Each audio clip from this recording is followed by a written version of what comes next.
إلى تاع معسكر اللي راهم يخرج منهم الدود.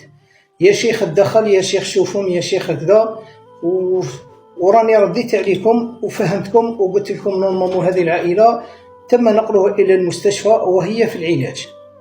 ولكن أعيدكم أمام الله إذا كان الأمر روحي سوف أتدخل بنفسي، وماذا بي هذا الفيديو يتبارطاجا على أوسع نطاق وأنا لها بإذن الله.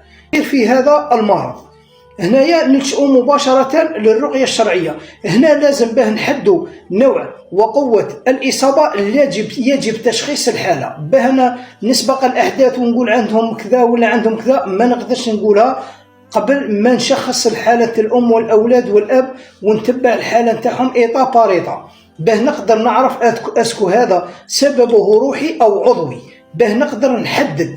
هكذا ما تقدر دير والو. ولكن الهاتف تاع عندكم إذا كانت هذه العائلة خرجوا من المستشفى وما لقاوش نتيجة في العلاج الطبي، ولا وعدتهم باه أنا شخصيا نتنقل عندهم للمنزل وندي لهم العلاجات وجلسات تاع الرقية.